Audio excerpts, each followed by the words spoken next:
All right, thank you, Max. Could the Zion curtain be coming down in Utah restaurants? One state lawmaker called the 7-foot barrier which separates the customer from the bartender weird.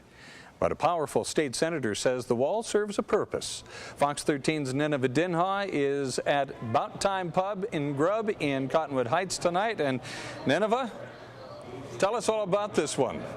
You want to know what the Zion curtain looks like, right? Right. It really depends on the restaurant, but here, this is the Zion curtain, and behind this wall is actually where the alcoholic beverages are made and poured out of sight from kids. Now, the purpose of the Zion curtain is to prevent underage drinking, but some lawmakers don't buy that theory. Do I know what a Zion curtain is? No, not really. Scotty John, who was grabbing a bite to eat and a dinner drink at Bout Time Pub and Grub, didn't even notice the 7-foot wall. But in some spots, the Zion curtain looks similar to this. Just to be straight up, I think it's weird. House Speaker Becky Lockhart thinks the barrier is strange and doesn't belong in Utah restaurants. So she supports Representative Ryan Wilcox's new legislation, which would... It removes what has become known as the Zion Wall from restaurant requirements. Wilcox, whose bill passed in committee with a big thumbs up, says there isn't any proof the Zion curtain curtails underage drinking. Patrons don't buy the theory either. If an underage person wants to drink, they're going to drink whether there's a big wall hanging up or not. I mean, they'll find a way. Kids are pretty resourceful. But Senator John Valentine isn't so sure. It's problematic for me because we always are concerned about underage drinking and consumption. The wall became law in 2009. It was part of the deal to get rid of private clubs. The reason that we put separate preparation areas for restaurants is that we always had thought that restaurants were going to be different than bars.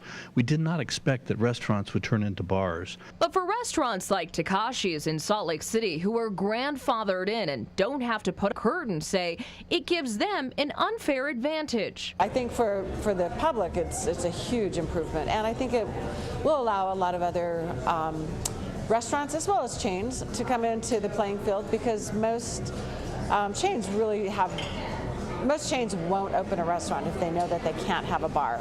You know, it's the pride of the restaurant. But tell that to lawmakers like Valentine. The senator has proposed several bills, one which creates more liquor licenses for national restaurant chains. Still, he doesn't like the idea of bringing down the Zion curtain. Utah's not weird, but we do want to protect our children, and we do want to remember public safety concerns.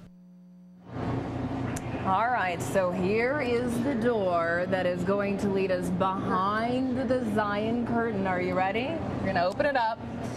Here we are behind the Zion curtain, behind that 7-foot barrier, the wall that you see. This is where all the alcohol is. This is where all the drinks are made. And, you know, some restaurants actually argue that customers don't necessarily get to see their beverages poured and mixed.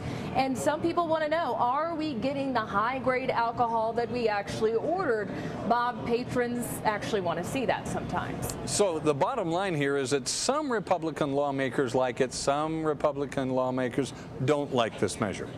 Yeah, you know what, Bob? This may mean that it's not necessarily a party issue, but maybe a difference in opinions. And even though this bill passed in committee with a favorable recommendation, that doesn't necessarily mean that it's going to be easy becoming state law, because even the sponsor of this bill, Ryan Wilcox, admits that he certainly anticipates a very heated debate once his legislation reaches the House floor, which is next week. All right, Fox 13's Nineveh Dinha in Cottonwood Heights. Thanks so much. A new bill